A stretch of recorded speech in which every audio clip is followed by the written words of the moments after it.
James what he's going to be doing at 6 a.m. tomorrow morning. That's a good point. I will be wading around the muddy shores of a lake on the Central Coast. Actually, it's an estuary. So it's a saltwater lake on the Central Coast, picking up rubbish. And if you're wondering why, if people can hear me, that it's because it's part of our collaboration with an organisation called Take 3 from the Sea, which is all about educating and getting people enthusiastic about picking up bits of rubbish as they see them. So the premise is when you're down there, grab 3 pieces of rubbish and take them home with you. How hard can that be? And if we all did that, guys, there'd be no more rubbish. So we're raising funds so they can educate kids, basically. James, I think a lot of us are or have been doing that for a while, but there's still a lot of rubbish going. Yeah, I know. They do a lot of great stuff, actually, and Take 3, and so it's really an engagement piece. And I think what I've realised that just in the last week of getting involved in it is that it's a positive force, so it kind of keeps you motivated to keep in that frame of mind that it is worthwhile actually going that extra little effort to pick something up rather than kind of feeling all isolated and hopeless. So yeah, I like that about it. I like that motivating force of it. And the CEO's doing it is a really good example for everybody else. Yeah, that's right. And hopefully there's a competition about who can raise the most money, and I'm very keen to have that good crack at that, particularly because there's a McDonald's owner on the Central Coast, and right now he is in top place. And personally, it just doesn't sit that well with me. So James, I heard you weren't very competitive. He's only got one competitive bone in his body, Catherine. It's the skeleton. Yeah. Yeah. Maybe to a fault, actually, but anyway.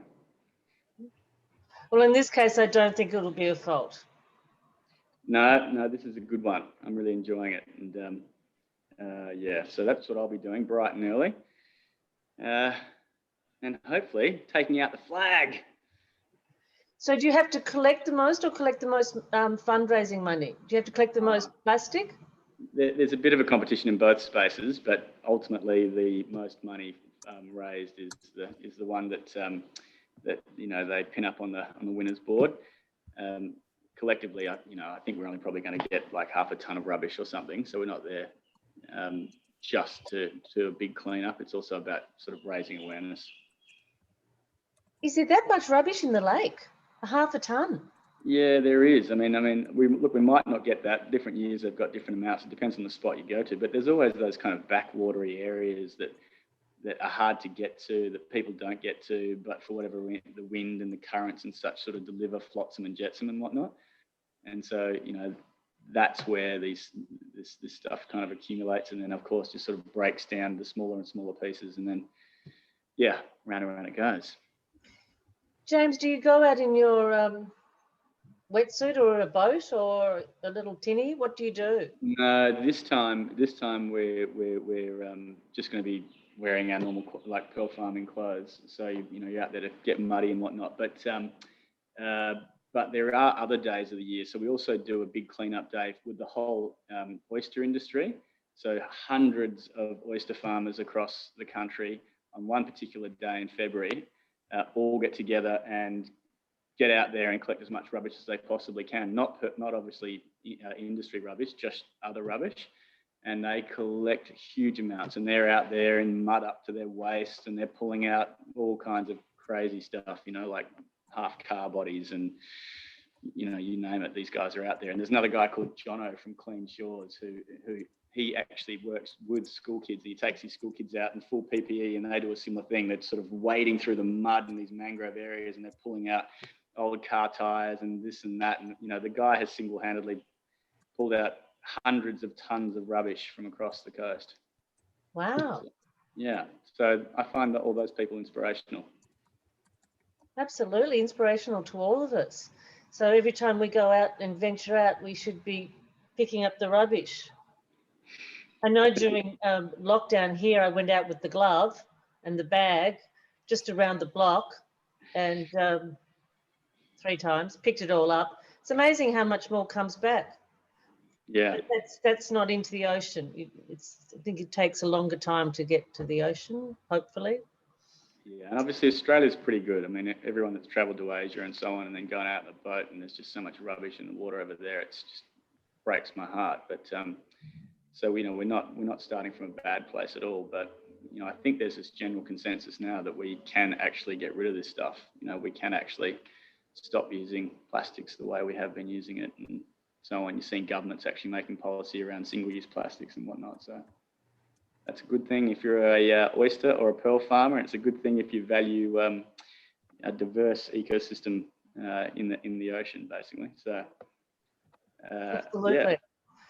Okay, while people are coming in, I'm just going to do some housekeeping.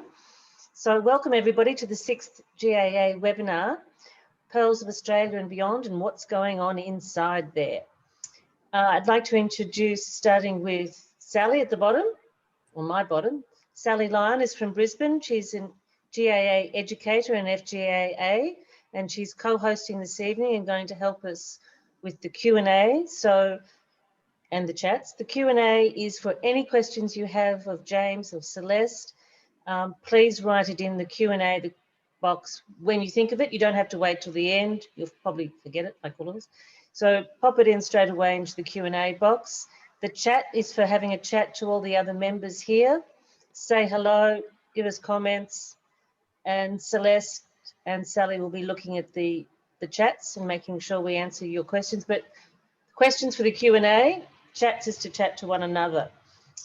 Celeste Bonarts is from Pearls of Australia as well. Celeste is one of our FGAAs, gemologist, and she's also very celebrated pearl seeder at Pearls of Australia. And last but not least, oh, yes, it's me. I'm Catherine Wyatt, gemologist, webinar person at the moment, and publicity person. If there are any other webinars that you want to look at, please have a look on the website and email me and I'll send you a link. Very importantly is our word of mouth. The Diploma of Gemology is starting in February next year, and we're taking enrolments. So the GAA's best advertising and publicity is you guys. Have a chat to somebody and share the joy and the love of gemology. There's a full-time enrolment officer now in Queensland, Brisbane, working 9 to 5 Australian daylight savings time. Julie Morganite, yes, her name is Morganite. And please, it's a 1300 Gem EDU number, and it's on the website, and direct people to the website and the wonderful world of gemology, and of course the webinars. So lastly, but most importantly, I'd like to introduce James Brown. James is a fabulous educator, scientist. He's a marine biologist. His range of knowledge on the pearling industry in Australia and on a whole is unsurpassed. He's working at the moment from Broken Bay Pearl Farm, just north of Sydney, where they're growing Akoya pearls. However, James' family started 3 generations ago up in the Kimberleys, and they have Cygnet Bay Pearl Farms where they're doing South Sea pearls, pink Tartar Maxima. James has also been the instigator in setting up the Kimberley Marine Research Centre, sponsoring the Lustre exhibition touring Australia. And if you want the book, it's from the West Australian Museum, but also pearlsofaustralia.com.au have the book available as well. It's a fabulous book to read on the pearling history in Australia. James is on so many boards. He supports Indigenous communities, the marine sector, fisheries, tourism, economic development. He's even an ambassador to Save the Children in WA. He does what they call vertical integrated. So they make the spat, they do the pearls, they seed the pearls, grow the pearls, harvest the pearls, make the jewellery, and actually have cellar doors at Cygnet Bay, so they do their tourism as well. I've actually been to both over the last 5 years, so highly recommend them. They're great fun. And I'd also like to personally thank James for his time, because he's a very, very busy man, and really appreciate the time he takes for us to do these webinars. It's greatly appreciated, James. Thank you. I hope I've covered everything. So it's vertically integrated, like De Beers is vertically integrated. And Yeah, what we do is much corporate social responsibility as well. They're very much into looking after the environment. So take it away, James. While you've got the light, take it away. Thanks, guys. Thank you very much, Catherine and Sally and everybody else involved. Thank you to the JAA for this opportunity. If any of you know me, you know that I love pearling. I love everything about this industry. I actually get a little bit overexcited when I get an opportunity to talk about it. So I've been trying to control my enthusiasm, and I've been trying to focus my mind so that I don't run away with it a bit like I did last time. Apologies for that. Some of the people that might have seen the last webinar, we didn't get to everything. But I thought it was worth, because the sun is just about to disappear, to show everybody what's left of Spectacle Island behind us. This is the Hawkesbury. So obviously a river, but we are at the oceanic end of the Hawkesbury. And this is one of 3 systems that runs into Broome Bay, where the Broome Bay Pearling Company has been operating and producing Australian Akoya for, this is our 17th year, I believe it is. Celeste might be able to correct me on that. But so it's not something that's new necessarily. It's something that's been going for a long time. I'm very proud of that. I will start actually by just giving an acknowledgement to the traditional owners. For those who have been to Signet Bay, you recognise this guy. This is Bruce Wigan, and these are his Ridgie. He is one of the traditional owners of Signet Bay. He's a Bardi man, and my family and his family have worked together for over 75 years, believe it or not. And where I'm standing today is actually under the Darkinjung Land Council, sorry, the Darkinjung Native Title Organisation. And that is from this side of the northern side of the Hawkesbury, all up sort of the central coast. And I've met a few of the people from the Darkinjung organisation, and I'm really enjoying learning about the cultural connection over here to not just pearl oysters, but primarily oysters. There was huge middens here. And interestingly, when Captain Phillip landed here with the first fleet, only about a month after they'd arrived, they explored this area, and as he travelled up the Hawkesbury River, he wrote in his log that he observed one of the Aboriginal women actually carving a fish hook out of a pearl oyster. So I really love that connection, and you know, it's obvious that the Aboriginal people would have used this resource, and with the oysters still would today. So on that note, let's talk about oysters. This is rock oyster Heartland, and these are the type of oysters you're going to get in this area. The Hawkesbury River is renowned for it. It's had 150 years of farming, but of course the company's here because of the pearl oyster, which looks a little bit like this when we pull them off our leases, which I've grabbed just a little bit earlier for you. And hopefully you can see this as I pull it out of our basket. You can actually see they stick together. So this is pink tartar fukata, commonly known as the Akoya pearl oyster. So, because of course it produces what's commonly known as the Akoya pearl.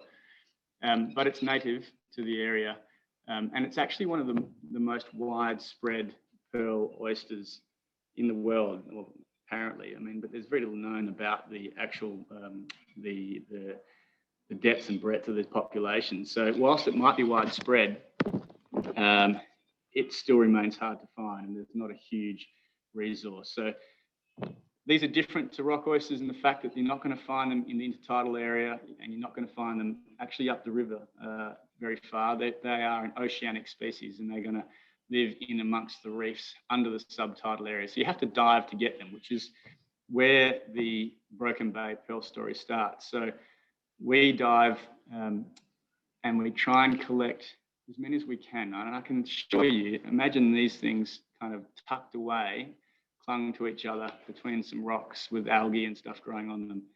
They are very, very difficult to find. And so we only collect a few hundred, unlike Broome, where our pink Tartar Maxima grows in abundance, and we pick up hundreds of thousands of those because we start actually pearling with them from the moment we pick them up. We start trying to cultivate them, whereas these we pick up not to try and grow a pearl, but actually to be used to breed more pearl oysters. So they go from the oceanic waters where our divers find them up to what's called a hatchery, which is essentially a big laboratory with huge saltwater tanks where we can breed them. And we breed them in the way that they would normally, and that's by spawning. So if you know much about corals, if you've got any interest in the ocean, most people know these days that corals spawn. They spawn around this time of year, actually, in the warmer water with the full moon as the trigger. For example, the whole barrier reef, a range of species will all spawn at the same time. Oysters and pearl oysters are almost identical in this fashion. Firstly, they clump together down here. The hard corals of the Great Barrier Reef don't extend this far south. And down here, it's actually the oysters and the pearl oysters that do create those reefs. And they used to create quite big barrier reefs before a lot of them were harvested. So you would have seen huge clumps of Sydney rock oysters particularly. And they would act like corals. They would spawn on these full moons. And each single oyster, even about this size, if this was a male or a female, they'd be able to spawn perhaps 10 to 20 million eggs. We have heard of some of the slightly bigger ones spawning up to 50 million eggs. So you don't need a whole lot to get your farm started. But they do that because in the wild, of course, most of those aren't going to survive, and they spawn so many because that's their reproductive strategy to try and get through all the predators. And so in the wild, most of them are eaten. Everything loves eating pearl oysters, just like we do, and everyone loves eating rock oysters. So whilst maybe less than 0.0001% of our pearl oyster might survive that process and become part of the spawning stock itself, at a farming level, we try and obviously do a whole lot better than that. And that's essentially what we're focusing the first couple of years of our farming practices on. So before I get into my slides and actually sort of step through this a little bit more, I thought it might be interesting for everyone if we try and harvest a seeded Broken Bay pearl. So this one was seeded, oh wow, over 2 years ago now. Actually, yeah, these guys are coming on 30 months. It's probably triggered a whole range of questions, which we'll endeavour to answer, but I've just gently shucked it. Now, I'm hoping they've got one in here, but of course, as pearl farmers, you never really know. So we're looking into this soft part here, and I hope everyone can see, but I'm just going to make an incision into where the pearl sac would be. And, oh, there we go. Look at something's coming out. Oh, here we go. Can you guys see that? I hope you can. Oh, wow. Celeste, you'd be so excited. There's a beautiful little seedless in here as well. So we ended up with one pearl and one seedless. Anyway, maybe I'll take a photo and put it in there a little bit later, and I won't bother opening the other 4 just in case I didn't find one. So I get to grow another day or 2. Now, that was exciting. Let's start going through some some photos that Celeste has helped me pull aside for everyone to hopefully make sense of our farming process. I'm just going to share my screen.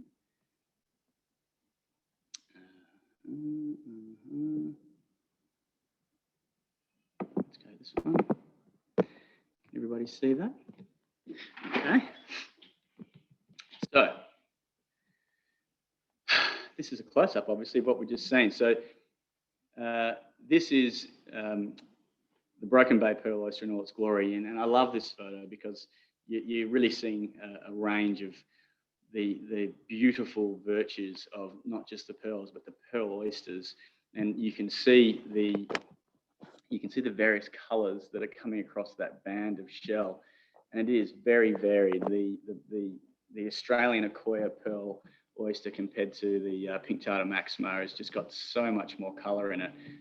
It's taken me a fair while to get used to, and I just really enjoy the various colours. But you can also see not just two pearls down here, but you can see some seedless or keshi pearls here, potentially even natural. And we'll touch on that a little bit later. But certainly of the two pearls, it's also probably worth noting that unlike pink Tartar Maxima, with this particular species, if you do everything right, you can actually seed two pearls into one oyster. But of course, you only get one shot, so they don't live as long as pink Tartar Maxima. So this is where it starts from a farming perspective. What you're looking at in the top of this picture is what we call settlement material. So those little, they're like orange bags that you get from the supermarket. That type of material and other similar type of material can be used inside the hatchery tanks. And what you're seeing below you is a little larvae. I think it's about probably about 12 or 14 days old. So it's getting quite developed. So once they spawn, they go through a free swimming phase for that first couple of weeks, hopefully a little bit less, and they develop. They go through a whole range of different type of crazy looking life stages. And then when they get to a sort of what does start to resemble a shell like this picture, they start looking for somewhere to grab onto, what we call settle. And so they're going to settle onto this material above here.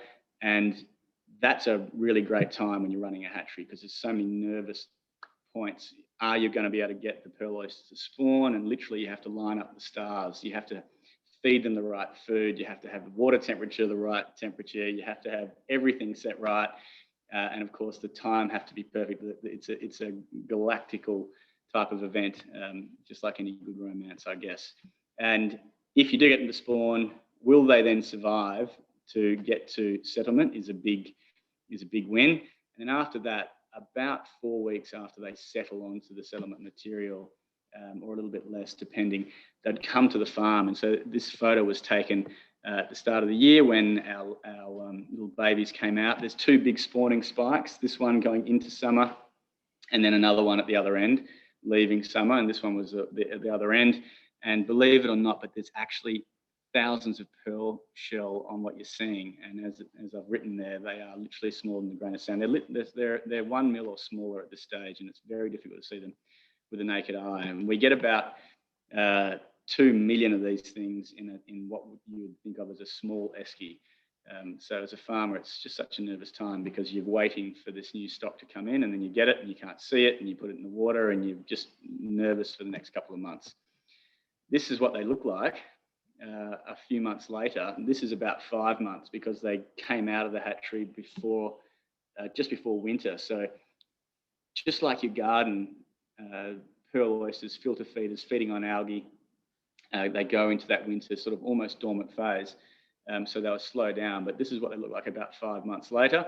And this is when we can start handling them. So they come out of what we call nursery leases, and then we can start sorting them out. We can start grading them, and we can start spreading them out. So there might be tens of thousands or hundreds of thousands on every kind of half a metre of this material when we first get them, and then we'll spread them out so they've got space. And of course, what we're trying to do is give them as much access to nutrient-filled salt water, and then we're trying to keep the predators away from them.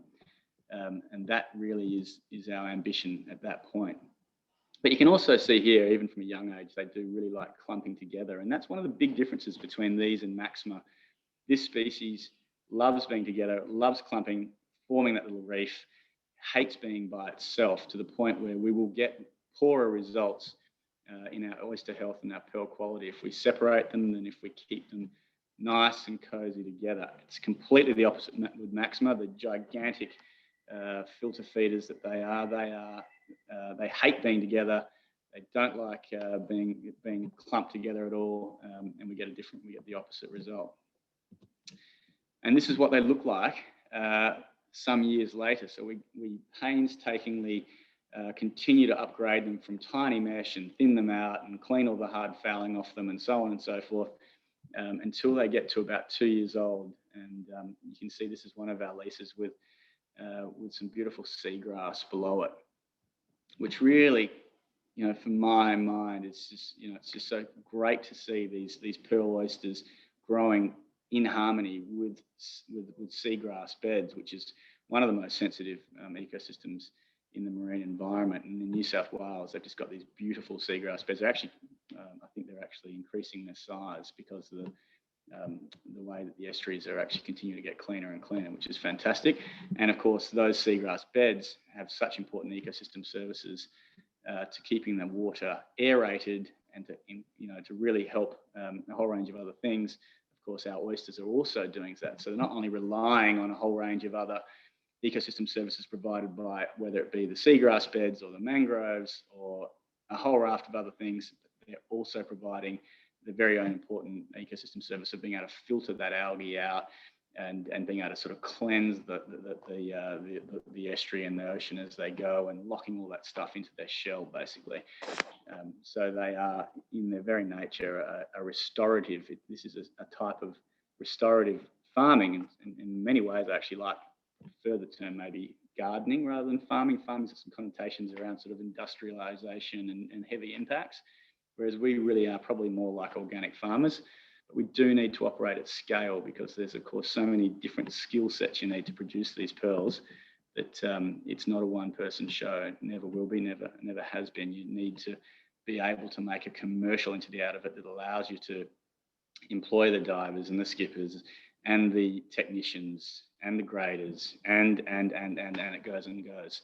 So we've got about 12 people actually employed. Oh no, I think it's 14 now at Broome Bay just recently. So we're ramping up a lot over the last few years, and we're hoping to continue that trend. This is what they look like at about 2 years of age, similar to the size that I introduced you to before, which was lucky. And at this stage, they're ready to try and culture a pearl. So until this time, we're just growing them for pearl oysters. And now we're ready to try and culture a pearl into them, which, to start with, because all we've been focusing on is trying to keep them really happy and healthy. You can see at the top of these shells, they've got these beautiful fingers stretching out, and they look really great. They're growing well. They're very vibrant. What we've got to do is prepare them for the grafting to create that pearl sac. So we're actually going to condition them, which is, think of it a bit like going into another winter dormant phase. We're going to restrict the amount of food they can get so that they actually kind of reabsorb their own energy. They relax.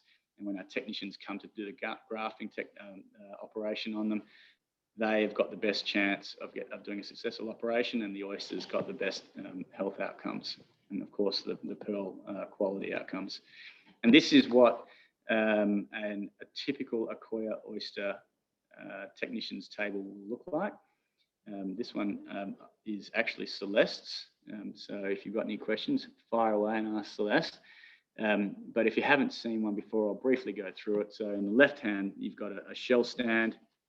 As the oysters are delicately opened and put a peg in them, they're presented to the technician, and then the tools in the middle are various tools that you would use to create the graft tissue from the mantle, and then actually the incision into the host, grafting the graft tissue in, and then you can see your nuclei, your seeds up the right hand side, and then this is the view that Celeste and the technician team have, and those tools, you can now see, if I go back, those tools are designed obviously to work through this tiny space that they've got, into a very deliberate part of the pearl oyster where we cultivate pearls, very different from where you'll find natural pearls, and we can speak about that a little bit later.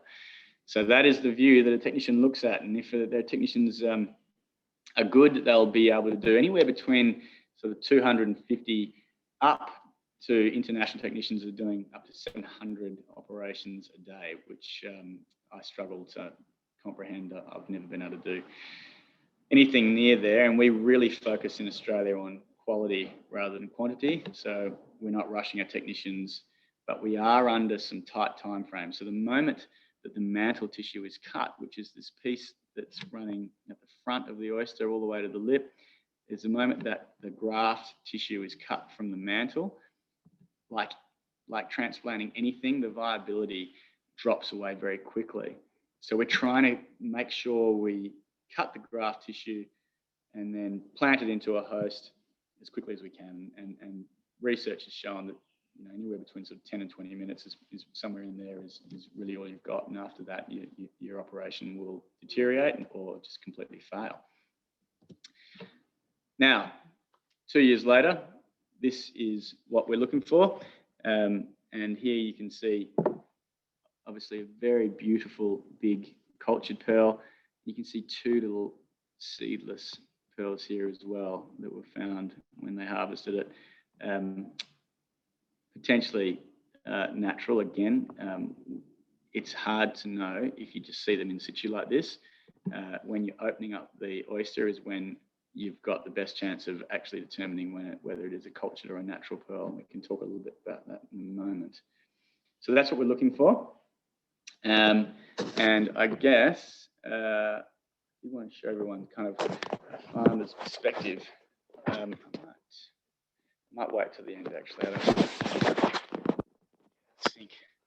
So if you're interested and you want to know more about Broken Bay pearl farming, the company's been working with Macquarie University and Dr. Laura Otter for many years now, and she did this fantastic paper on the Akoya coming out of Broken Bay, and this is available. So we can get this to you unless I think the GA might even already have it, but it's got a lot of detail in it, and I just sort of love the photos here. We're not going to spend too much time. I'll breeze through it.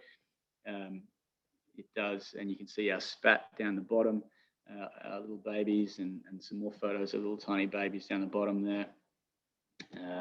And then this is a typical harvest when Laura and the team were out there, and you can see, I believe Celeste was actually there when her and Laura went through and picked out these really sort of strong examples of various colours in the crop. It's not indicative of the crop per se, because most of what we get is still in that white band, but we do come into smaller portions of the crop having these very strong, unusual colours. And then it's kind of steps out the seeding process so that you can kind of see the various steps. And I like this photo actually because you can see Rose, who's in the middle there. Rose Crisp, who is our head technician. She's unbelievably rare person in the world of pearls. So Rose was one of the founders of Broken Bay with her husband Ian, and further that, still a shareholder of Broken Bay. Further that, Rose is one of the most accomplished Akoya technicians that I've ever met. She's been doing this for 17 years continuously, which is difficult for Akoya pearl farms that have existed in Australia. And she produces just beautiful quality pearls, and she oversees the training of our other technicians. She is rare in every sense of the word. And here they've gone into great detail, technical detail around the different colours, and there's a huge amount of information in this document for people that really want to understand what's influencing those colours. So what type of chemicals are actually being captured in the concholan in between the aragonite crystals to influence colour. The way the aragonite crystals are being laid down, there's just a huge amount of detail there if you're interested. And this is a more recent photo, just to give you a bit of a sort of a sense of what they look like up a bit closer. So obviously you wouldn't see a lot of these types of colours normally in Akoya, because as we know, most Akoya is chemically treated or enhanced in one way, shape or form. You would see some of these things, but that's really if you're farming for a wholesale business model where you're really trying to give a commodity to a market that wants a certain type. One of the beautiful things about opening the farm up to the public and having that vertical integration that Catherine spoke about is that, of course, people are individual and they all like different things, and we find that all of our colours sell quite well at retail, some more than others, particularly the very dark silver bluish, which you don't get great value for those at wholesale. You never really have, but of course at retail what we're seeing is people really love that type of product. Unfortunately, we can't produce that much of it, and it's not one of those traits that we can target. Believe it or not, it really is one of the sort of more incidental / sort of accidental components of our crop.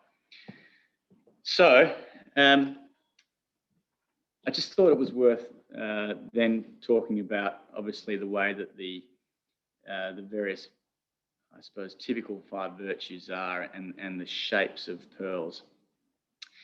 And the thing about grading pearls, I'm sure everybody here has probably had a little bit of a go at grading pearls, but they are very distinctively different ways to look at a pearl or a crop of pearls.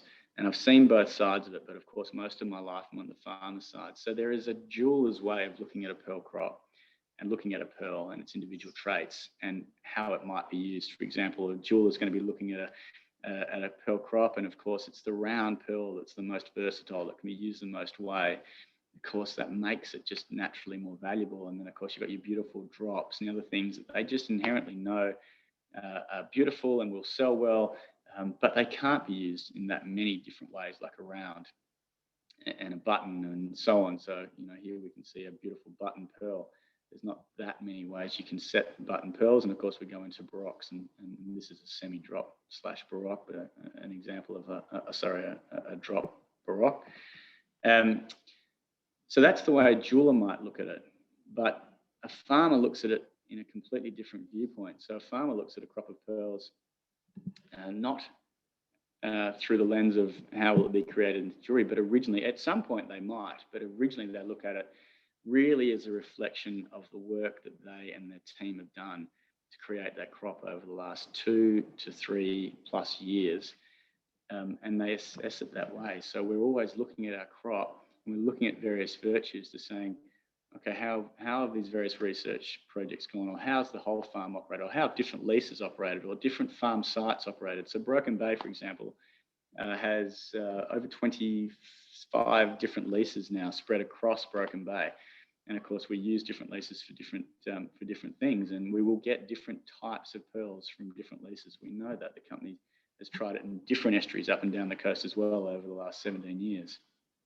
So we'll be looking at those virtues really to tell us about their life history. We look at, first, when I open a pearl oyster, the first thing I look at is the shell, which tells me its life history, a lot about it, whether or not it's been stressed, whether or not it's been attacked by predators, and a whole range of other things. And when I harvest the pearl, I'm looking at it thinking the same thing. What is this pearl telling me about how well or how poorly we have actually farmed it? And to the point where when you look at the surface and these spots and marks and so on, they're quite indicative of a whole raft of things that will produce that. And, if you just think about stressing an oyster out and to the point where it actually loses weight, if it loses weight, the pearl sac can rupture. I'm assuming people are familiar with some of the things we spoke about last time about the creation of the pearl sac and so on. But essentially, it's a very, very thin membrane of mantle material. They say about 1 cell thick. And so it can be a whole range of things that actually create that to rupture, tear, stress, and that will affect, obviously, the pearl underneath it. And that's how we get a lot of these baroques, is actually because the pearl inside of it is essentially being ejected out of the pearl sac and probably being injected out of the pearl. So if you're really rough, you'll end up with a massive loss of your crop. You'll end up basically farming empty pearl oysters. Or worse, you'll actually kill them. But before they die, you will get a point where the pearls are literally spat out, or they're heavily devalued. The other thing I think is quite interesting about the 2 ways of looking at it is a farmer's considering all these things, and so is a jeweler, about the various shapes and so on. But shape, for example, and weight, the size, but shape definitely tells you a great story about it, about the pearl and how different it is to other types of gemstones. And if you have a look at all pearls, most of them have a line of symmetry, obviously apart from our barocks and our seedless. But even those, the more you grow them, the more they go into something that becomes more and more smooth, more and more shapy, more and more symmetrical. They start off sharp and irregular and so on, and they'll go back to that. And there's a reason for that, and that's because they're constantly moving. So there's nothing static about a pearl when it's growing.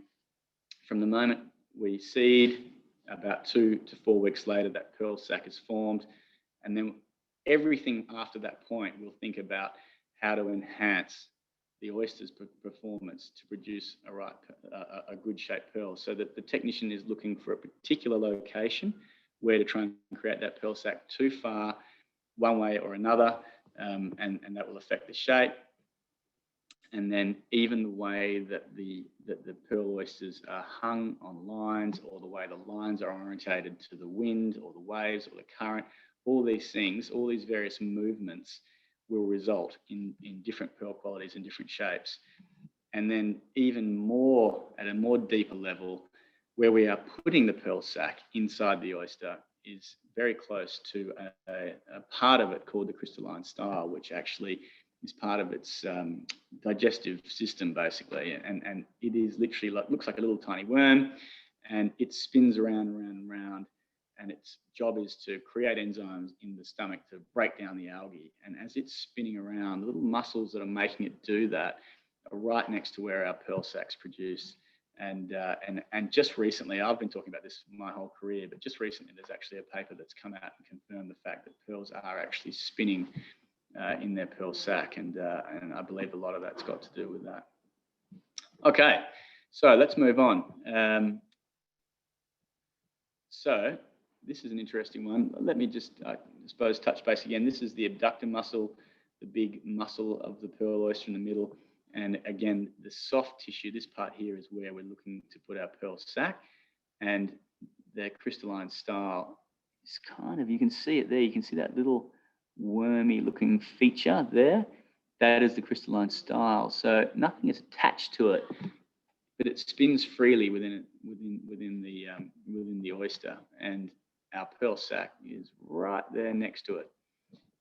So to me, it was kind of blatantly obvious that this was happening. And when you think about all these forces that are affecting pearls, it's really, it's very similar to the way a pot is thrown, that type of force, or even more subtle when you think of the external forces of nature that come into creating those pearl virtues, such as the way that the currents and the tides will move gently, just rock pearls backwards and forwards, or not gently if it's rough, and the effect you'll get from that is a little bit like the way your garden or your trees and whatnot are affected. You imagine we all kind of are amazed when we see those trees in those extremely windy places. They get the prevailing wind makes the tree look like it's been bent over, but of course it's just giving to the force of that external force of the wind, and it's growing like that. And it's those same type of responses to external forces that our little oysters and our little pearls inside of them will do. This is also an interesting photo because right in the middle you can actually see a natural pearl, and that one is still captivated within the mantle tissue, this thin lip of mantle tissue that runs right around the lip, and this is where we take our graft tissue from. That mantle tissue is primary role is really growing the mother of pearl, so growing the aragonite crystals, laying them down with the concholine and so on and so forth. And so something triggers those natural pearls, and of course if I've heard that they start from a grain of sand once, I've heard it of course a billion times, but more and more so we're seeing research showing that actually more often than not, natural pearls have little tiny bits of the predator still in there. So as a predator's taken a bite, I can see that Kate Foley's raised her hand, but I'm not sure if Kate can actually say anything the way this is set up. I don't know if Catherine or Celeste can respond to Kate. We'll certainly get a chance at the end, Kate, to ask some questions. So as a predator, like imagine a crab trying to take a nip out of this. If it cuts the mantle tissue, as it heals, if there's a tiny little tip of that crab claw still in the wound, of course, over the 500 million years that these little mollusks have been growing for, they've evolved, their immune response has evolved to not just heal the wound, but there's something in there. Instead of it being a rough irritant that will continue to cause trouble and pain, or not pain, I shouldn't say pain, but something that's cutting the cells, it will just coat that irritant in layers of mother and pearl. It will make it smooth, and really that's what they're doing. Is it's just a part of their immune response, I believe, as a biologist, and observing where they come from inside of the oyster.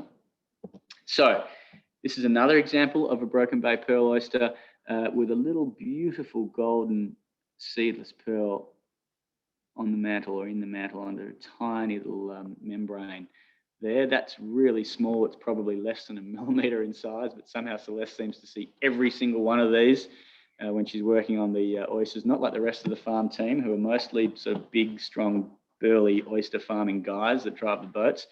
They don't seem to find those 1 millimetre pearls quite so easily. But that's where you do typically find them, is through that leading edge of the mantle. And in this species, and sometimes in the bottom corner, we'll try and talk about it a little bit more as well, but in this species, they're actually quite prevalent. They're quite prevalent. And of course, pink Tartar Maxima, everyone's probably heard, you're lucky to get one natural pearl out of every sort of 5,000 to 10,000 oysters.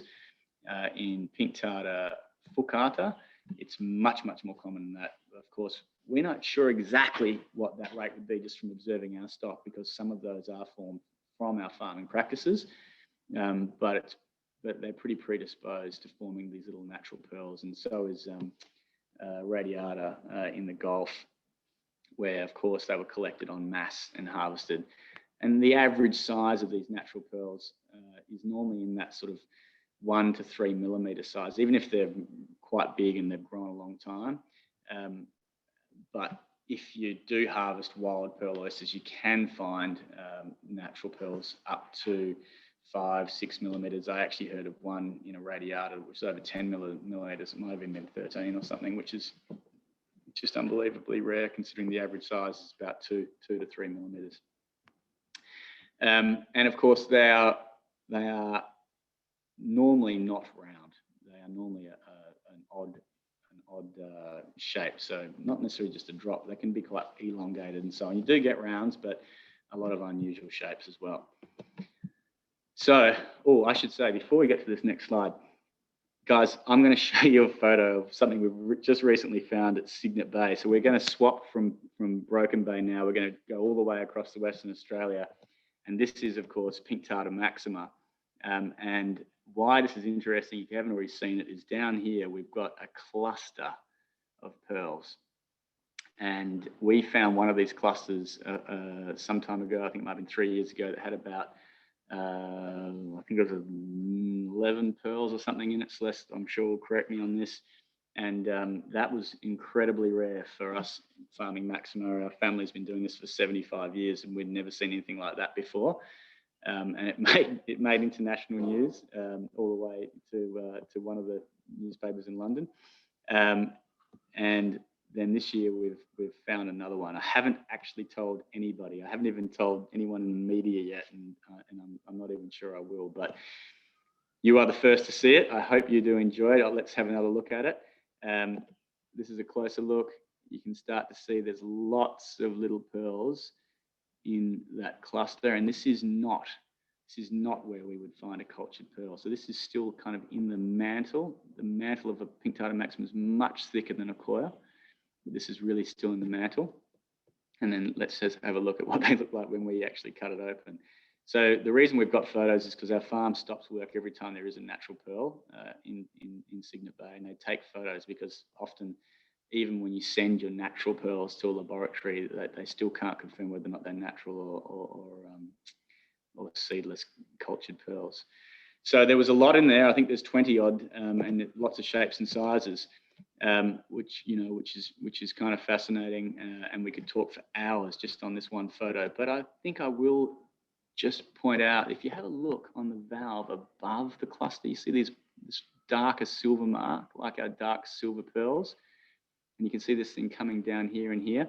What's happening is there's actually something penetrating through the shell, either a predator, or in this case, I believe it's actually a boring sponge, believe it or not. That's not boring as in send me to sleep. That's boring as in a sponge that lives in the shell of pearl oysters and corals and such. So it's using chemicals to carve a hole out of the pearl shell, which it then uses as its home, and then it filters water. And so as it breaks through the shell's immune response is kicking in, and it's trying to do a raft of things. Now this little black mark here is showing me that it's quite fresh, and you can probably see that black mark probably lines right up to that little black mark there.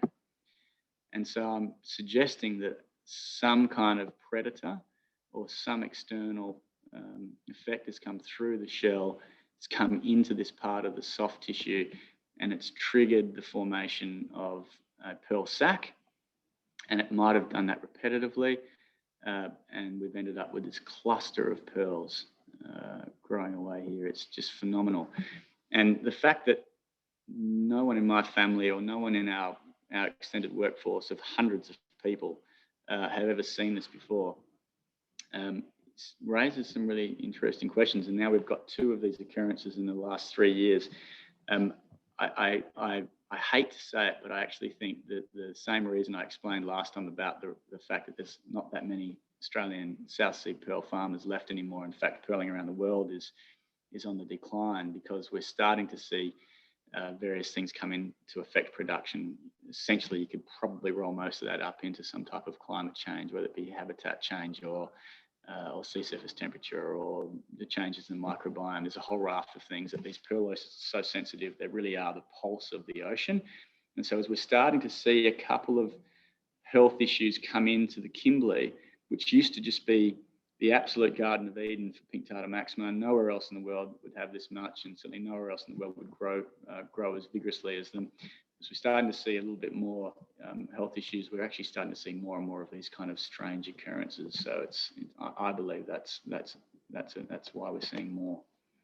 Anyway, when you do look at the pearls that come out, you can see a lot that are very odd shapes. They've got some really nasty marks in there, and you can see a huge range of sizes. Some of them are really, really small.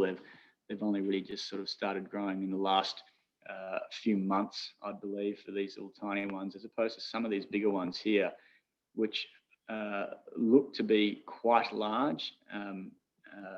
They're probably in the order of 4 to 6 millimeters, and they've probably been growing for some time, I would suggest, for probably could be up to, it could be years, it could be 5 years, could be more.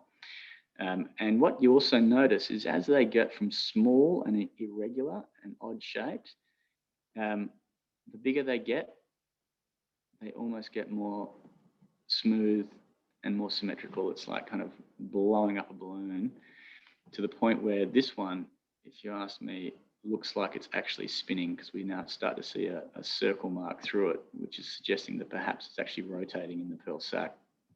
But you also do get sometimes the membrane of pearl sac in between pearls that are going close to each other give way, which means that suddenly you have what we often call satellite, little tiny pearls around the main cultured pearl.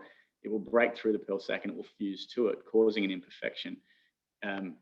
But given time, that pearl will then eventually grow around it. Sometimes that's how you can end up with baroques.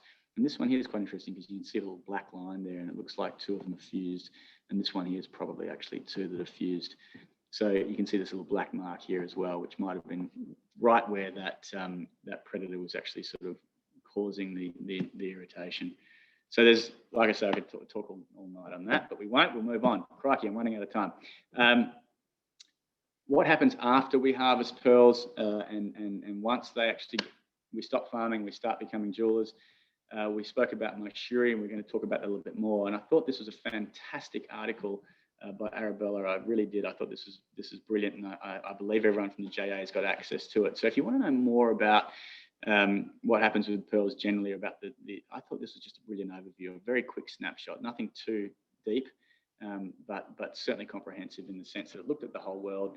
And these were, these are some quick numbers here, really showing that, yes, demand's going up, but in fact, pearl decline, 60% decline in pearl production between these years. And that is certainly rings true with my knowledge of Australia and Indonesia and other pearling areas. Then it goes on to sort of really talk about the fact that Myshuri is widespread and so on and so forth. These are things that most people in the industry, of course, know. But as I was saying last time, it's not something that's really passed on with the pearl. It's not considered to be something that's of importance to the end user. And I suppose that's really the debate. Should it be? Should it not be? And they talk about it being, soaking in alcohol and so on and so forth, and essentially creating a bit of a bleaching process.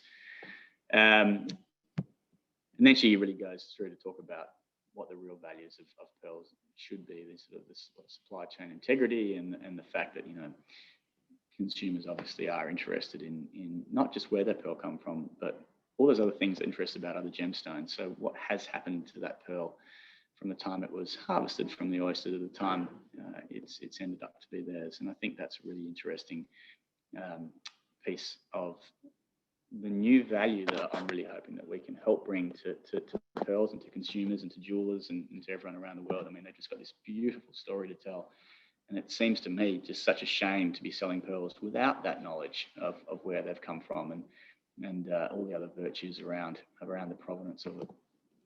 And then she goes into a little bit more detail here. And then I thought it was quite fitting that she finished with this statement that basically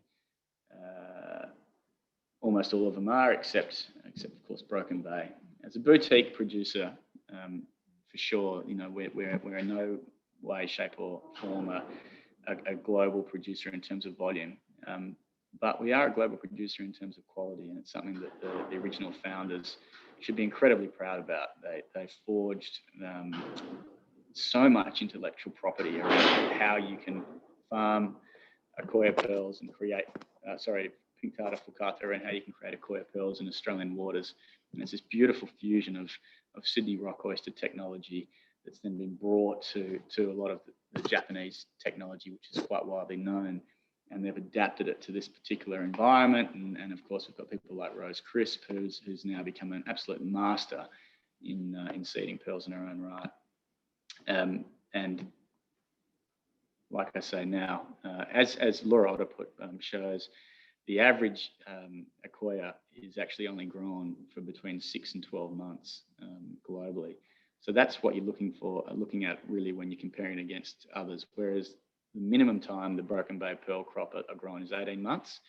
And we do that actually because we seed at the best time of the year for the health outcomes of the oyster, and we harvest at the best times of the year for the pearl quality. So in Western Australia with pink Tartar Maxima, we seed in winter. Cold water is the best time for the health outcomes. And then we harvest in winter. It's really important to harvest in winter because if they're fast growing Maxima, the luster can be dramatically different between the slower winter months and the warmer summer months when they're growing really quickly and the aragonite's bigger and the conchylon's being laid down and so on and so forth. And that really is probably the Akoya story. So yes, the Akoyas are smaller and slower growing. There's no doubt about that. But this particular latitude, where this particular water temperature and all those other different environmental parameters coming into it, means what the Akoya do is, yes, a very high quality Akoya might only have 0.5 to a millimetre of nacre around the seed. Some might have more, but that's considered to be a very thick Akoya, as opposed to a South Sea pearl, which could have anywhere between sort of 3 to 5 millimetre layer, even more. The crystals are laid down so slowly, so tight, so fine. What you end up with is this very brilliant luster. So the orient or the diffraction and the refraction of the way that the particular mother of pearl qualities are really playing with light. You can see that's very different in Broken Bay. So that's why we seed in the warmer months, because we get the best health outcomes, but we still harvest in the colder months. So that's why there's this 18 months as opposed to 24 months for Maxima. And then if we want them to go more, theoretically, we'd probably have to go another 12 months. So we're going from 18 months all the way up to 30. So your Broken Bay pearl is going to be somewhere in that realm. It's going to be from somewhere between 18 months to 30 months of growth. And that means that, yes, you're going to have thicker nacre. If we harvest at the right time, or as the crystals are being laid down the right way, you're going to have that brilliant luster. But you do compromise on other things. So the more nacre that's being laid down on any pearl, the harder it is to keep it round. It's going to become more shapy. Or the more chance there might be of the sac actually having implications or rupturing, or satellite pearls actually fusing to it and creating something else. So you do have that complete compromise of, if you want thicker, in my mind, higher quality pearls, it becomes harder and harder and harder to maintain consistency in shape and so on and so forth. So you can see all those things that are probably pushing the industry on top of now the chemical enhancements to be able to take what was once considered to be a relatively low grade pearl and using a range of, whether it be bleaching, Myshuri and so on, or even chemically treating with dyes and colours and so on to make it into something that's marketable. Okay, I think I've probably gone over time, but this is the end of the slideshow. I'm going to stop now. We can have a look at some pearls. We can start maybe asking some questions. And I hope everyone's enjoyed that little presentation. And as I said, I hope we all can live happily ever after. Thanks, James. That's wonderful. I've got 3 or 4 pages of notes I'm going to have to go over. That's fantastic to hear, especially from the grower, how you explain it. It's a great perspective that we don't have, and how much the pearls can actually tell you about their history and their provenance and what's going on. Yeah. Fascinated. I'd like to know more about that article on the spinning. Yeah, I have to find that. I don't even think it's, where did I see it last? I can probably try and dig it up at some point. We can share it with the GAA for sure. I think that's probably something that people would like. I mean, they even note how many the rotations per minute. I think they talk about 13 rotations per minute. You can think that's quite quickly when you consider a pearl spinning inside of a pearl sac. Yeah. Dizzy with so much information. It's fabulous. Thank you. And you're going to show us something else? Look, how am I going for time, Catherine? Have I gone over So time? it's 8:01, so you've got 4.2 minutes before we need to go to questions. Excellent, great. So let's have a look at, tell me if these look okay. Christmas. So, Christmas, yep. Can we see our pearls here? How do they look? Celeste, you tell me. You know what they're supposed to look. Yeah, they look lovely. You can see that real range of colour. So this is what a crop. This is what a crop looks like, and you're seeing a huge range of things. This is actually a little satellite here that's fused and created a bit of a circle. You've got a whole raft of things. This needs to be graded, and it's already had some of the low grade taken out of it. So, you know, we'd love to think that this was the whole crop, but the reality is there's probably anywhere between 20 and 30% of the crop has either already been graded unsaleable or so on. So you're just going to get that. You can't help that. And I thought it was worth maybe having a look at the different strands. Can we see the difference in the colour there? Yeah, yeah.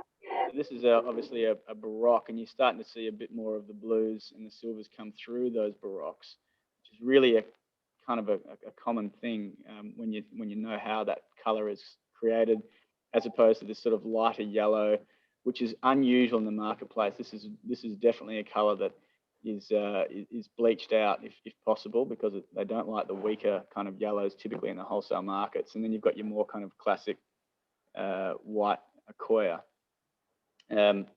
All of these are Broken Bay, of course, and then just for a bit of fun, you can compare it against one of our Cygnet Bay pearls, and of course then our little Keshi strands, which at this size are fairly irregular. And then I could go on and on for ages. I wish I could show everybody these little tiny. You can, James. Just invite to the shallow dock. Well, that's a good point. If you want to come and have a closer look, or even maybe if we should start signing people up to our next masterclass, we could go in. Celeste, can you see these seedless or not really? You can. So on the left, that's actually a whole lot of little individual pearls. It looks a little bit like a big chunk. Yeah. So this is what typical seedless looks like, potentially, or even natural pearls out of pink tartar fulcata. You see the colours and the shapes hopefully coming through. They've got to get a better camera. So James, what do you actually do with those in a commercial basis? As if I'm a jeweler, what would I do with those? Well, you tell me, Catherine, because I'm just a mere pearl farmer. So, I don't know what to do with them either. No, look, they're used for a raft of different things. We actually don't sell a lot of them. We pretty much just collect them. But you're probably like, can you see this one over here, this really irregular South Sea Keshi here? Oh, the dinosaur baby. You can see that? With the dinosaur baby? The way it was up, it's now resting on the back of its head. It is a dinosaur baby. The shape. Yeah, if you can see it, it's got this odd shape. It almost looks like a crab clawy kind of weird. Yeah, it does look like a dinosaur baby. Oh my God, it actually does. That's ridiculous. I know that pearl very well. Anyway, that's a classic example of how a cultured Keshi starts, because the pearl has either been ejected, or it's been spat out of the pearl sac, or we've harvested it and the sac's collapsed. And as the sac's collapsed, you can see it's now created this odd shape. And then over time, that will end up looking more and more like one of these. So, James, you said what was almost a contradiction. You said a cultured Keshi. So a lot of us would always think that a Keshi is a natural pearl. Well, and realistically, that's probably another entire webinar. There's Excellent. There's a lot of international debate around that, because Keshi is not the right term for how it's used in the industry, and we're not going to try and change that, let's face it. But seedless pearls are probably the better correct translation, whereas Keshi was something before. It was a poppy, it's like a poppy pearl, the common kind of tiny Japanese pearls. And then it's been used as a seedless pearl, which is an artifact of the cultured pearling process, and that's not actually strictly right. So I think what they're saying internationally is they should be called cultured Keshi pearls, or in Pearls of Australia, we just say they're seedless. That's what they are. So they were formed because one of our technicians has grafted a pearl sac in there, and the seed or the bead is not in there. So it's just nacre. It's the closest you'll get to natural pearls. There's no doubt about it. And they always have, well, almost always have exquisite luster, but inevitably they're not a natural pearl, because we were involved in starting that process, and they grow in the soft part where I harvested the pearl from. Probably should have pointed that out a little bit better, but you will find a lot of the Keshi pearls are actually coming from the soft part of the oyster, where we cultivate pearls, where you don't get natural pearls, as opposed to those natural pearls coming from the lip, the mantle, the thin part of the oyster. All right. Okay. That's time, isn't it? Thanks, James. Yes, I'm going to move on to a poll, everybody. I forgot to mention the poll. So this is just some questions for you to answer. If we might not have covered one or two of them specifically in the webinar, so you get to guess or use some prior knowledge, hopefully. So I'm going to launch the poll, and we're going to start answering some questions. So hopefully you're all going to see this poll. It's anonymous. It's a bit of fun. It's a bit of way to have some interaction in the webinar. while Celeste and Sally, do you guys want to do the Q&A? Do you want to read them out, Sally, and James and Celeste can answer alternatively? Yes, I think the first one you've already answered was the difference between when you were talking about natural pearls versus the Keshi pearls. Some people have pointed out and asked why you were using the term natural. Oh, okay. I think we've clarified that, but yeah, Yes. very much natural pearls are something that's found that has got nothing to do with the farming or the culturing process. I think that's probably the important distinction. Okay. Ben Nichols has asked, he's received pearls that have a cut or filed flattened part, usually where the drill hole is. Is this where a satellite has been cut off? Yeah, that or you know, it's a sharp part of a baroque, or it's what we call you know, potentially like a peel grade pearl. So you know, part of the crop, if it actually got some real issues, like if the sac at one point is kind of started to fail, you'll actually get an indent into your pearl. And so that peel pearl is part of our low grade. And back in the day, it's called peel because the guys would sit with a file and they'd carefully kind of file each layer of nacre back and try and get back to where it was a complete pearl. But you can literally sometimes just cut that imperfection off and get something that's usable, very usable for jewelry, all that stuff. So you still peel the pearls? That still happens? Yeah, that's right. It does, and particularly not like the old days where you know obviously it would happen a lot, and there would be very specialist people at delicately peeling. My uncle actually spent a huge amount of his time learning and practicing the trade. But these days, normally for things that are particularly high value, so you know, if we've got a very, very big kind of, you know, 16 to 18 to 20 millimeter pearl that's got a rougher layer, that might be expertly peeled back if it's just a tiny piece that needs to be removed. Okay. And do you do any treatments on your pearls? No, we don't. We don't for a couple of reasons. Firstly, obviously, Australian South Sea really doesn't need it. Having said that, you know, South Sea is starting to see more and more myshuri and other things done with it through the marketplace. But realistically, I think that the very brief answer is that most of what's done is to try and make other pearls look like Australian South Sea. So if you can grow fine quality Australian South Sea, that's what you're aiming to do, and so you shouldn't need it. Whereas Akoya, I have heard relatively recently, it's nearly 100% is actually myshuri, if you consider that to be a treatment. In what I understand, and I'm no expert in chemical treatments, but I do try and listen to what I can. A lot of the trading market, the wholesalers and so on, now actually don't consider myshuri to be a treatment. They actually consider it to be kind of the first step in what you do after you actually harvest a pearl. That doesn't kind of sit totally right with me yet, but I don't know enough, and I'm continuing to work to try and understand that space. And myshuri really is tightening up I mean, ultimately, I think what most of it's trying to do is tighten up the last sort of few layers of aragonite crystals to enhance the luster. So what I understand is it's kind of shrinking the glue in between the aragonite crystals, the conchilan down, so you're getting a tighter kind of finish.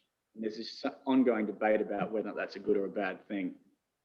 And you know, even to the point where I believe there's theory that says that even if you heat pearls up, you're having a similar effect.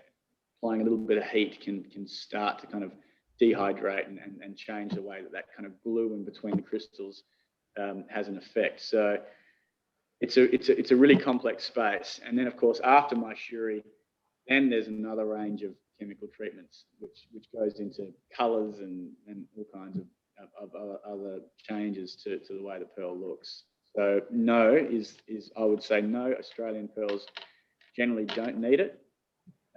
So they don't. And at this stage, Broken Bay Pearls is really trying to we're really trying to seek value where we believe it is, and that is that if you can grow a fine quality pearl, regardless of what it is, even Akoya, if you can give that knowledge through the market chain to the end consumer that values those things, values the thicker coating of nacre, values that it is natural in terms of the way it's appeared to us, and hopefully that equates to longevity and so on and so forth. That's really the intent of Broken Bay, and that's really why Broken Bay and Cygnet Bay really kind of lined up in their values when I decided to buy in and form Pearls of Australia. Okay, that's great. You mentioned a masterclass. Quite a few people have asked you to elaborate. What is your masterclass? We started doing masterclasses a few years ago, around the time when we were actually running the Australian Pearl Jewelry Design competitions, which I'm hoping we can do again. We only ran, I think, 2 jewelry competitions a couple of years apart, and then we should have done one last year. So we'd like to do it again, and part of that was really to try and connect with jewelers and enthusiasts, and really be able to exchange knowledge, just like what we're doing today, in fact. And of course, the masterclasses are an extension of that. So we do a whole range of different experiences, and people say, "Oh, you've got into tourism and so on." But really, the way I see tourism is that it's just giving people that are interested an opportunity to learn a whole lot more about this product and all the other beautiful things about the way it interacts with the environment. So a masterclass was designed quite early to be able to give people that wanted a lot more information than just your average jewelry enthusiast. And we delivered one in Broken Bay in 2018, I want to say. I think we had about 20 something. August 2018, and it followed on from the International Sydney Jewelry Fair. Yeah, so that was the first time we'd been able to do that with both companies, and so the whole masterclass started in Broken Bay for a day, and then theoretically you could fly to Broome and you could do 2 or 3 day masterclass up at the farm and so on. And so, we will run those again. There's no doubt. People really enjoyed it. And we as farmers just love being able to spend that much time and really start getting into sort of the depth of each different part of the process more and getting people hands-on. It was great fun. So if you are interested, maybe that's something we should be doing in conjunction with GAA again at some point. I did it in 2018 and I found it fascinating, absolutely adorable and delicious. Yeah, that's right. I haven't even mentioned the whole food side of it, have I? And that's going to be a really big part of what we do in Broken Bay. Once we've finished using the oyster for its pearl, of course, we can sell the shell, and we can sell not just the adductor muscle like we do in Western Australia, but the whole oyster. And part of the shell door, which I'm sitting in right now, has actually got a fully licensed food authority compliant processing room so that we can actually start selling Broken Bay Akoya oysters to restaurants and people around the country pretty soon. So I'm really excited about that. And I just love the way it sort of fills the gap of the bit that we weren't using. Okay. I'm probably going to pronounce this wrong, but Roy's Yang is asked, how do you determine the skill of a seed planting master? Is it based on work experience or looking at the final pearl? Yeah, that's a great question. And we unfortunately for them, they get judged on every step of the life history of the pearl. So from the moment they put their seeded oysters back in the water, they go back into a recovery box where we can then assess how many survived or not over the next month and how many nuclei we've got it, so we can capture the nuclei that fall out of the ones that are alive that the operation wasn't successful in, or the seeds basically are spat out. And so we start from that point, and then we monitor those pearls as they grow for the next 18 months or even up to 30 months. And eventually the technician would sit around their crop of pearls and really, as I said, use them to see what's different between their pearls and the master technician. It's really going to inform a technician about maybe they're cutting slightly in, or maybe they're cutting too far this way or something like that. It's such a subtle skill set that even the way the tools are bent, a technician receives a tool and then they must bend them to suit their exact wrist movement. So these tiny little movements as they make an incision or as the donor tissue is placed where it needs to be is all done on the end of of what looks like a sort of a dentist tool, and they're all unique. Every technician has to craft their tools, and to understand how to do that and to get a good result. You know, you can imagine you're not just someone that's kind of following an instruction book. It is so intuitive in the end that you are responding to each single oyster, the way each single oyster appears, and its anatomy, and then it goes on and then. So, you know, just becoming a pearl technician kind of can blow your mind. And I started operating at a very young age, as you do when you grow up in a pearl farm, and I can assure you, it's not something that's normal for Australians to do, because you don't get a result from your first attempt for 2 or 3 years. And so by the time you've been doing it for 5 years, you've seeded for 5 years, but you've only seen 2 or 3 harvests. And the first harvest, I can guarantee you, is going to be bad, because nobody can be good from the day one. So you might have improved on the second, and you might be coming okay on the third. So we generally say until 5 years, you've got no idea of how good or bad you are. And generally, after you've got a few good crops, consistent crops, then you're really starting to reinforce your skill as a technician. And so, of course, Rose has got over a decade of very, very consistent crops. And so it's that 5 to 10 year transition.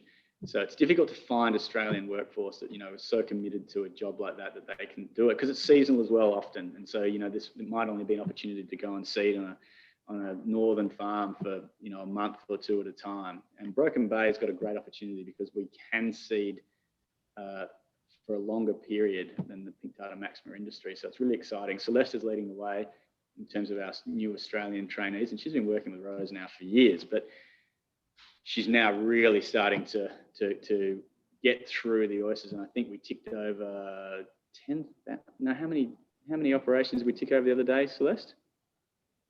I think about 10,000 or between 10 and 12, I think. 10,000. Who's counting, hey? Well, you and me. And now, actually, I think there's about 100 other people counting. So next time you speak to them, they're going to be asking. But yeah, so it's great to be able to give someone like Celeste the opportunity to seed that many and over a long period of time. And so because she's got the dexterity of a jeweler and this crazy kind of, you know, passionate Dedication of a gemologist, you mean? That's true too. She's got a lot of skills that translate well to it, and you know, we are seeing Celeste improve very, very quickly. Some people don't improve and just have to give up. That's just the reality of it. It's an unusual skill. So how do you recruit? Well, normally, because it was a skill that my uncle learned, we would just train either the family or the long-term employees at Cygnet Bay. And because Cygnet Bay is so remote, so in the heyday, we probably had about 7 to 10 Australian technicians that were constantly working, and some of those drop off and so on and so forth. And as the industry has declined, that's one of the rare skills that's really, really difficult to maintain and really, really essential. So that's that sort of scale I was talking about before. It's great to be a boutique producer. I really love that we're producing an extremely rare crop of high quality pearls. But at the same time, we've also got to get the scale right so that we're building those really essential skills within the industry. Okay, thank you. So a couple of quick questions. Margaret asked very early in the piece, do you cultivate the seagrass beds? We don't have to in Broome Bay, but there is some regenerating exercise going on with seagrass beds in certain areas where they are actually planting seagrass. So they're going to areas where they've been wiped out and replanting it. You can do that, but it's a very sensitive ecosystem. So whatever caused it to fade before, if you haven't fixed that problem, then it will happen again. So what's great about New South Wales is what we're seeing is that the seagrass beds are actually just coming back. Not just even coming back, but I mean, there's seagrass everywhere through Broome Bay. I can't find a spot that hasn't got it, basically. So if you disturb it, or if a prop hits the mud and actually cuts that bit out, if you come back in a certain period of time later, you'll see that it's just regrown, basically, like a beautiful, thriving garden. It's quite something to see, actually. If you're an indication that it's a healthy environment. Yeah, for sure. Okay. And Kate Foley has asked, is the multi-headed pearl called anything in particular? Multi-headed pearl, where they're fused together. Generally, they would be not symmetrical, so they would just fall under a baroque. And I have often seen kind of baroques that come through that have no doubt have got 2 nuclei in there somewhere, or 2 seeds in there somewhere, but never be they're sold as a single item. I have seen a couple of very rare times where it was literally 2 pearls that had been fused together. And my wife had a pendant, which was one, because they were 2 different colours and they were beautiful. Once upon a time, they would have been rounds. They fused together and they can continue to form, but they were still these 2 different colours, and you could tell they'd just been fused. So I don't even know what you actually call that. Okay. Frank has asked, as Australian pearls are of such high quality, why is there such strong competition from Asian countries? Because ultimately, pink Tartar Maxima, which is where the value is in terms of highest valued crop in the world, is now produced in mass in hatcheries. So originally Australia had all the wild stock, and so it was only Australia that could really collect the shell and start farming. And so really at the start, and we're talking 50 years ago or more, 60 plus, all South Sea pearls came from Australia, realistically. Very tiny amounts from other areas where they could find natural Tartar Maxima beds. But now with the development of hatchery technology, areas that can find some broodstock, a few mature oysters can then suddenly grow millions. And so a lot of there's the Indonesian archipelago and Myanmar and the Philippines have got huge volumes of pink Tartar Maxima pearls growing. But normally, even though they can grow the oysters, they still need the optimum environment to grow the high quality pearls. And so you'll find that the quality of the Australian crop has always been better, even when international competitors started. And then now what we're seeing with sort of these climate change effects coming in that are unsettling the Australian pearl productivity, that our quality is dropping a little bit. And so we're, the Indonesian and so on, we're coming together. Having said that as well, I mean, other areas like the Philippines and even Myanmar are also kind of famous for producing the gold. So, in Australia, you'll struggle to produce gold and Maxima, whereas they actually struggle to produce white. And that used to be a lower value as well. Whereas now we're finding if you've got strong gold, then, with the Chinese market developing, that's come up. So there's things always at play. But yeah, I mean, ultimately right now, what impacts the abundance of farming in any country is what the wholesale price is. And that's not necessarily attached to the retail price. In fact, they're quite different things. So retail prices in different markets generally stay quite level relatively, whereas we find wholesale prices, like a lot of commodities, can vary over time. And because farmers need to be thinking 5 to 10 years out with growing of hatcheries and so on and so forth, if you haven't got consistency in the market, if you haven't got consistency in your environment and your productivity, you just fade out at some point, and that's what we've seen. Okay, thank you. We've still got lots of questions, but I think we're running out of time. Kate, did you want to move on, or? We'll just do the poll. Keep those questions there, and we can always answer them later with people. Just email them the answers.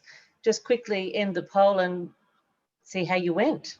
So, yep, everybody seems to have got the pink Tartar Fukata is on the east coast of New South Wales. You guys can see the answers to the polls. The New Age Spat, yep, 6 weeks old, 90%. And I'm going to share the results. How's that? Goodness. Always read the screen. You all got that right. What colours?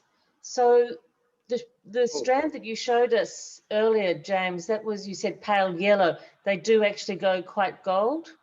Yeah, they do. And as Laura's work has really shown, that they come out with this strong gold as well. But if you get gold in any crop, you'll also get the full spectrum into the yellow and the quite pale yellow, so into white. It looks like you guys have really paid attention because yes, you've got, how long does it take to become a seeding technician? Yep, it's about 5 on. You said, I was told 10 years, but you were mentioning 5 is when you get the sort of idea of how it's going.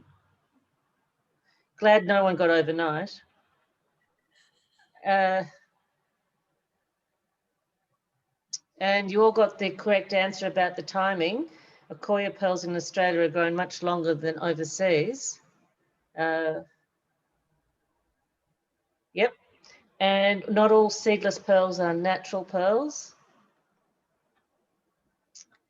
2 to 5 years old. Well, everybody got that one right. Oh, and everyone likes Thursdays. I'll have to work on that one. Okay, we'll stop sharing.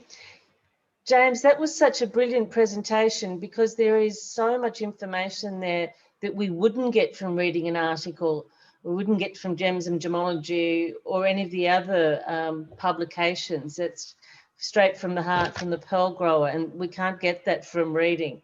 So that's such a great presentation. I really appreciate that. So we're just going to quickly mention your event tomorrow. Can Celeste, could you possibly put up the link? Because people might like to donate to say thank you to James. If you can put it up in the... So for those that can hear me, we are raising funds for Take 3 for the Sea. It's all about trying to reduce the amount of plastic rubbish we find in our oceans and marine environments. And so I'm hoping that I'm going to take out the top of the leaderboard for the CEOs tomorrow morning when I get down there at 6 a.m. and start collecting rubbish.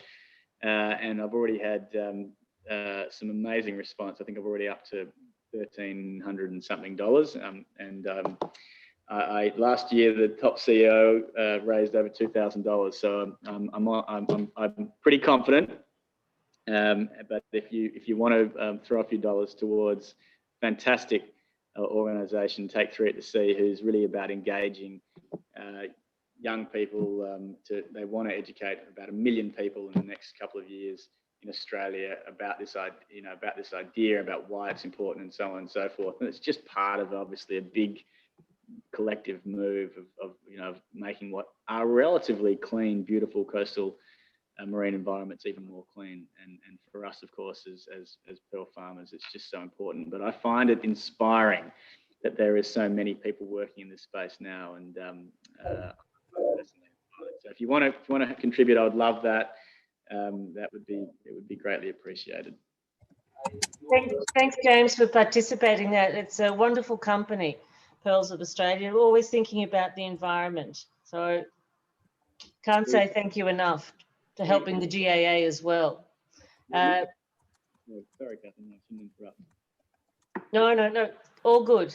So I've taken a picture of those questions we haven't answered, and we'll get to those. Hopefully I'll find your emails. And we'll get to those and we'll answer those later for you. But thank you very much, James and Celeste. Thanks, guys. We'll be thinking of you tomorrow morning at 6 a.m. Thank you, everybody. I hope you've enjoyed it. I can't wait to actually meet people in person. So if you want to pop in, let us know you're coming. Celeste and I always love actually meeting people face to face. So hopefully we see you somewhere around the country at a pearl farm sometime soon. When we're allowed to travel. Thank you very much, Sally, too. Much appreciated. Take care, guys. Take care, everybody. Stay safe. Look after yourselves. Have fun and enjoy. And tell everybody about the GAA and the Diploma of Gemology, please. Thanks, you. Thanks, everybody. Take care and stay safe. Good night. See you later. Thanks so much, James. No worries. No worries. I hope that all made sense. You know what it's like, Catherine. I always I get run away with myself, right? What did you say? We should do a 12-hour webinar? Yes, we should. Next lockdown, we will have you covered. Next lockdown. Excellent. much I didn't talk about, Celeste. No doubt you were probably going, oh, you didn't say that, and you didn't say that. I was just thinking, episode 3. We'll send coffee and something, not steroids. What is it? A gag. Not at all. Thank you very much. Enjoy. Have a lovely evening. Stay safe. We should actually invite people maybe even next summer, once hopefully we get through this COVID thing, if people want to come and maybe even have a meet up with Celeste while she is seeding. That's another thing which is pretty interesting to see if you're if you're passionate about the product. But anyway, there's so much opportunity to do in this space. Thank you so much. We really appreciate, honestly, from my heart. I'm thoroughly excited about working with the GAA, and I hope we can continue to do that in a whole range of new ways. Cheers. Absolutely. Will be your first donation tomorrow. All right, I appreciate that. Talk to you soon. Thank you. Bye. Sleep tight. Thanks, Celeste. This is being recorded. Oh, I should have stopped recording.